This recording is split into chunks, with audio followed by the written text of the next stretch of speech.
Hi everyone, it's Brenda. And Kelley. Yeah, hi.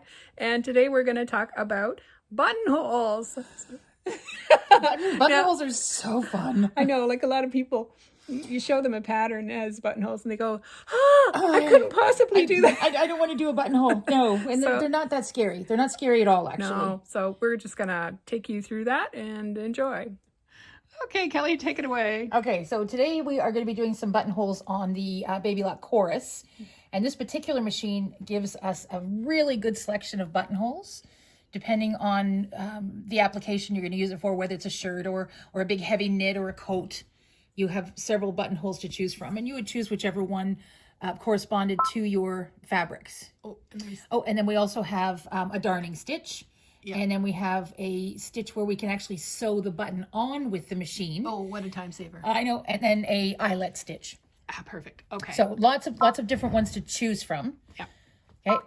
And this particular machine, it's what's called a one-step buttonhole. So what that means is that it does the bar tack at the end, it does both sides of the buttonhole, and then a bar tack at the beginning.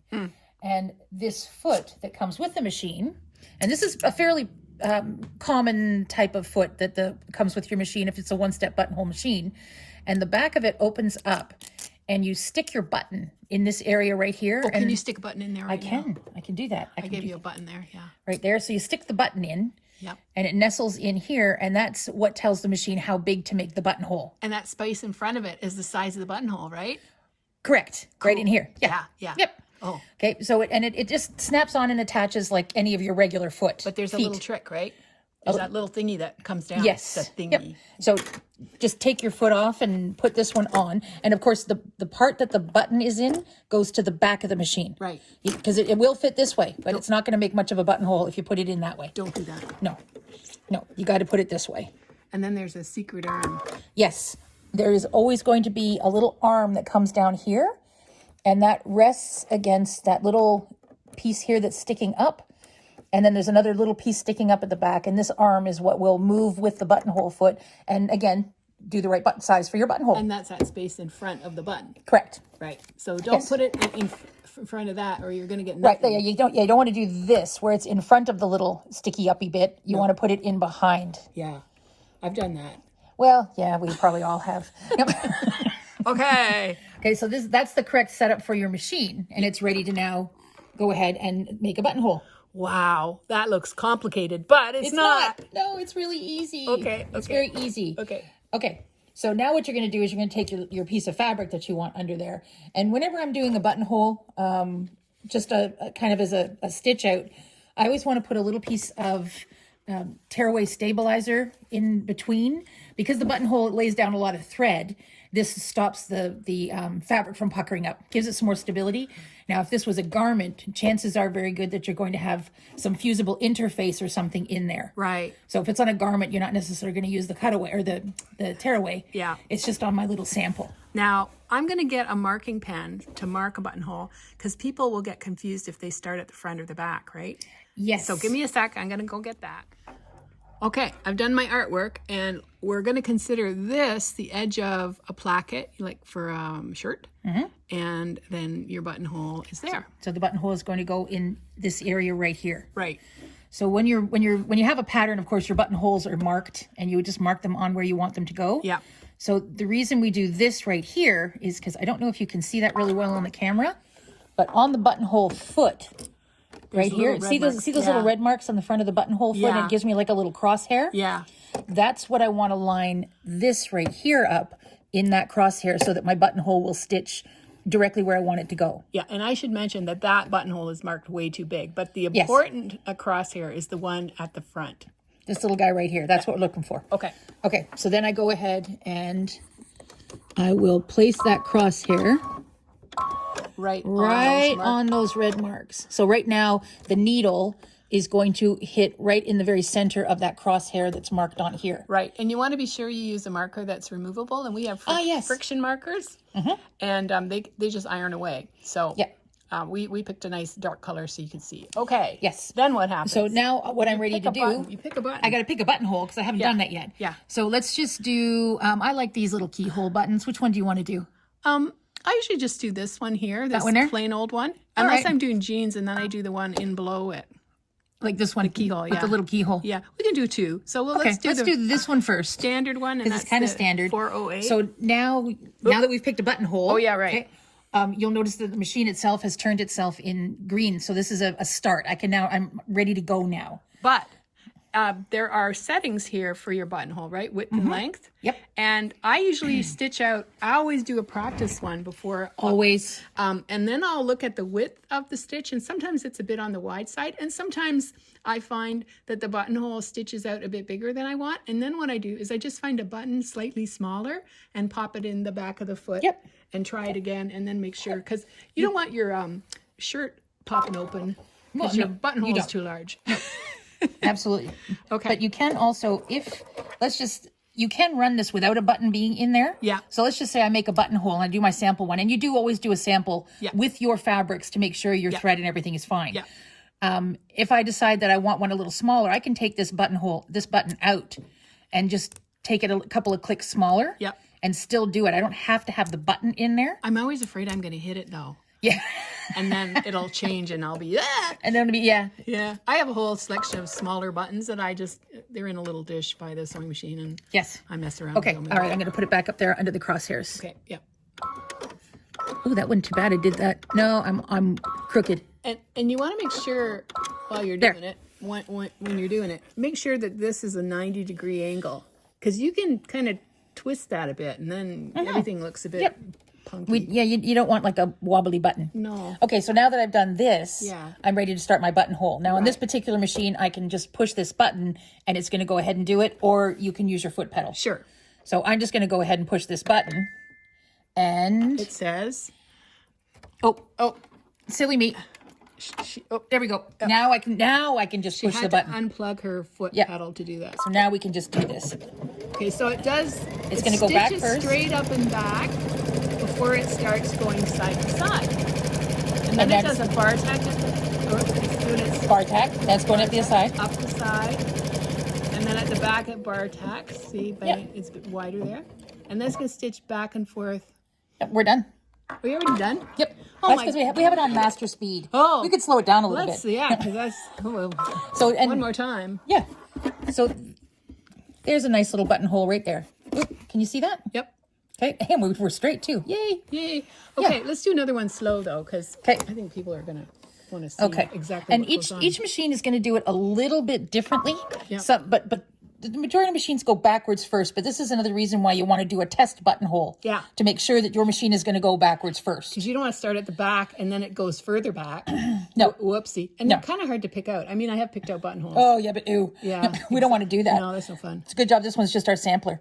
Okay, so this time I've slowed the machine down so it's not going to stitch quite so fast. Yeah, we have the speed control thing here. See, and if you go fast, it really zips along. But now we're going to go slow. Well, that might be a little too slow. We don't want this to be like an hour-long video. I'm kidding. It won't be that bad. Okay. So I just pushed my button and see we're on slow speed. So it goes back and forth, straight stitching. Yep. So that's. Oop! I just touched something. Sorry. You did. You touched the. Carry on. And.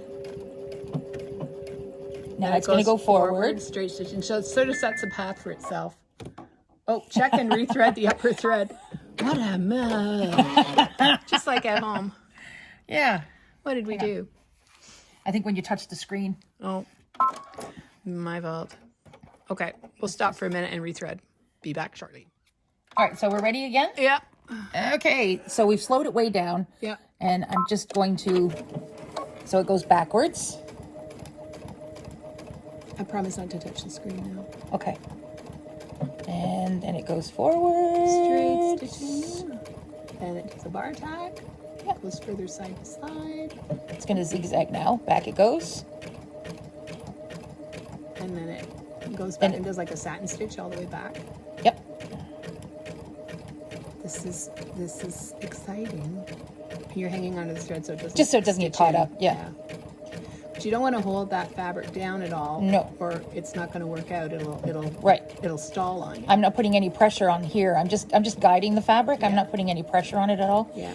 And sometimes you'll find while it's stitching, if you have a table with an inset or you have all your fabric in here behind, it'll get bunched up underneath the foot. So you want to make sure that you're completely flat.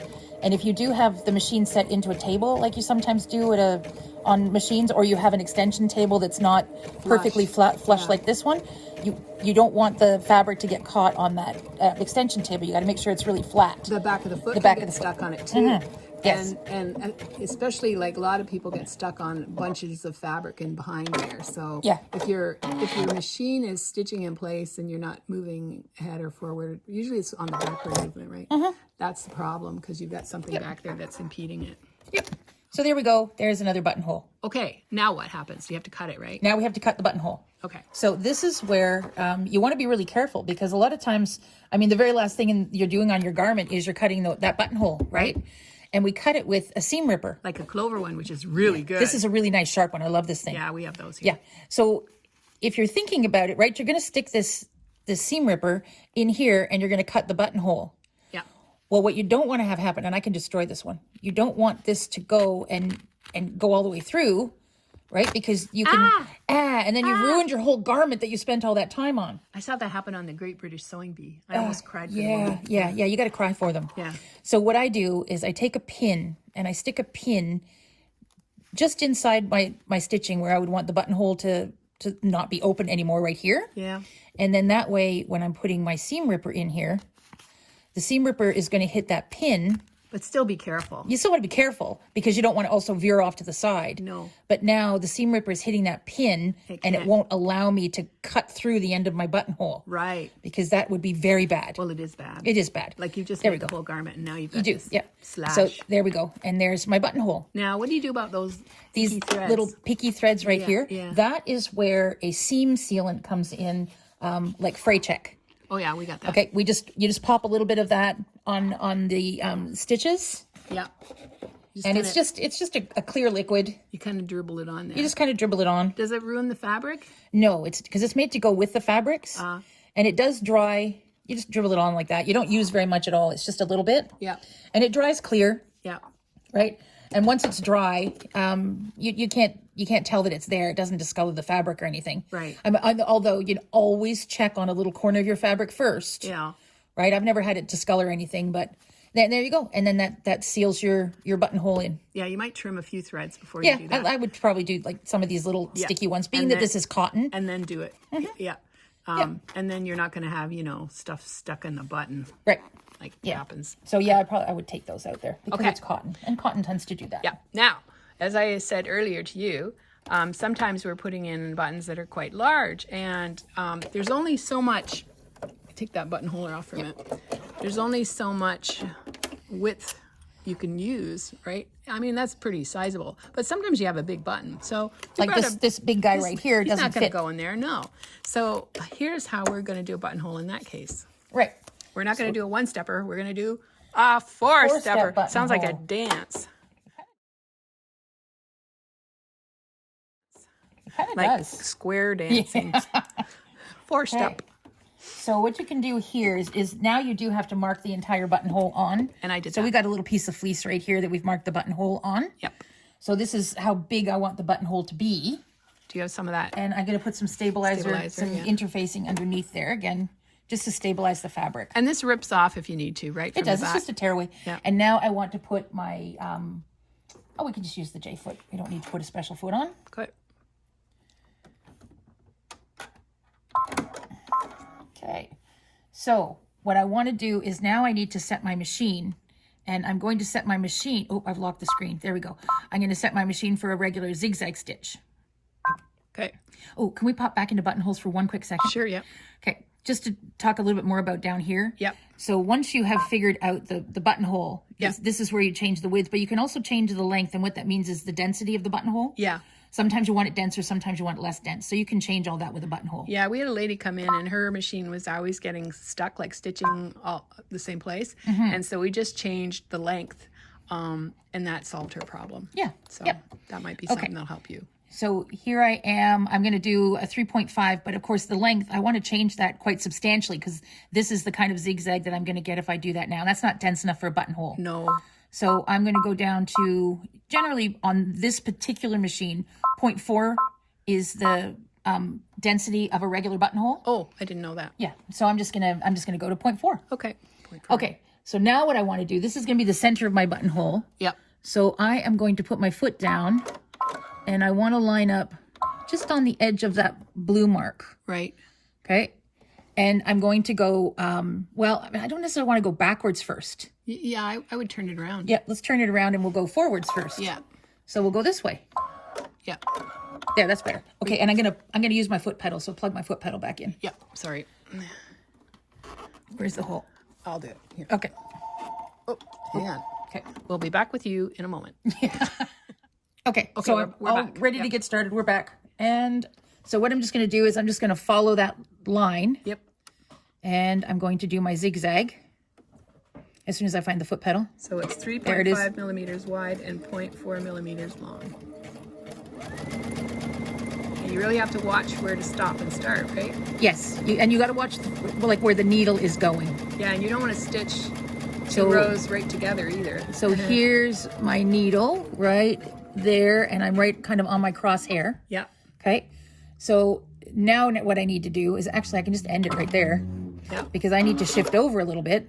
Yep. Would you do your bar tack now or at the end? I think that I would bar tack at the end. Yeah, right. Okay. Okay, so now I'm going to shift over, and I want to make sure that where my needle is going to fall, it's not going to stitch into the stitching I've already done. Let me Right. just pull that out for a second. Would you start at the back again and move, Yeah. go forward? Yeah. Yeah, I'm going to start at the back again, but when I want to make sure that my needle, the swing of my zigzag, is going to give me a bit of a space in here. I don't want to cut a stitch hole. right Right. into there. Right. Okay, so I'm going to line that back up again. So this would be a good thing to practice. Yeah, this would definitely take some practice. And of course, there we go again. But some fabrics, like coat fabrics, like you really want to be careful. Yes. Okay, I'll be right back again. Okay. Okay, the phone's off the hook, Callie. So Okay. Okay. So what I'm going to do here is, again, I want to make sure that I'm not going to stitch into here. Right. Is I'm probably going to hand walk my first stitch just to make sure when my needle swings over on the zag part of the zigzag. Should I do that for you? Because Yep. my hand's over here. Yep. I'm not going to hit my line of stitching. So I don't know if you can see that really well on camera, but I now have a couple of millimeters in between. So once I've established that, then I'm good to go again. Right. And I can just go ahead and zigzag all the way to the front. Yep.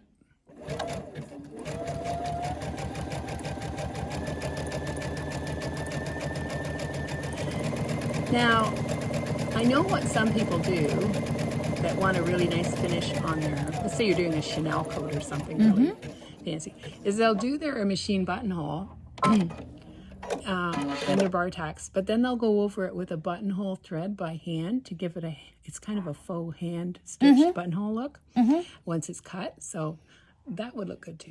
Especially on a coat, because coat fabric is so much thicker. Thick, yeah. It's so thick. Yeah. Okay, so now that again, I'll just lift my foot up here.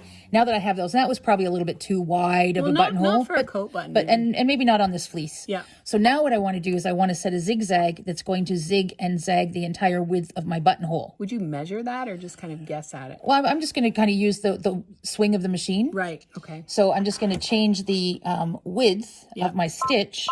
To at least And I double think that. I need to go to at least a 6, I think. Yeah. So then we just put our foot down, and I make sure that on the right-hand swing, I'm on this side. Yep. So I just want to smoosh over that a little bit. There we go. And then again, I'm going to hand walk, and I need to go a wee bit wider yet. That's what I thought. Because if you got 3.5 and 3.5, that's already 7. I think 7 is about as good as you go, right? The width on this machine? Yes. Yeah. So it's got to Yeah, kind of... okay. So now what I'm going to do is I'm just going to do a few stitches. So we just put it on bar tack? So I'll show we you. could. Yeah. Yep. So that's what I would do. So bar tack is Pop me over further to bar down. tack. Oops. I guess I got to go to buttons first and then that one. And then if you set No, that that's up. sewing the button on. Same thing though. No, that's It's back and forth. yeah, but without the feed dogs up. So we right. would We would go to this one, this bar tack. Which one? This one. That's a bar tack. Is it? Yep. Oh, And it's we need to make it quite wide. Oh no, that one's not going to work either. no. So maybe Okay. you have to go zigzag. Yeah. Okay, we just answered that question. Yeah. Never mind. The thought process. Yeah. So you were on zigzag, right? Yeah. What's that? That's darning. Yeah, you don't want that. Let's go back to zigzag. And I was on this zigzag. Number 10. And I'm going to change it to 7. 7. Yeah. 7 and 0.04 again, or 0.4. nothing? Point nothing. 0.4. You do want it to move ahead a bit? What's that? You do want it to move ahead a bit? A little bit. Okay. Because I want to have just, a little bit of space. I just wondered if it would be 0. Well, zero, then we could do that other bar tack. Yeah. Because it would stay in place because you dropped the feed dogs. Right. But we don't want this to be completely 0. Okay. See, I'm not moving very far, and I only want to do a few stitches. It's usually 10. About there. Yep. Yeah. So I might use a bar tack. Well, let's try the bar tack on this next The one. bar tack goes to 10 It still needs to be a little bit wider. Yeah. I made a little bit too much space in there. Yeah. But we get the But idea. let's try the bar tack. So I'll go over the bar tack. Yeah, go over the bar tack. The bar tack. So, which is actually sewing the buttonhole on. Yep. So with the, Go to 7. go to 7. My finger's not working. What else is new? Oh, That's nope. no, that won't work. It only goes to 4.5. Yep. So Back to zigzag. back to zigzag. 7 Up to 7. and 4.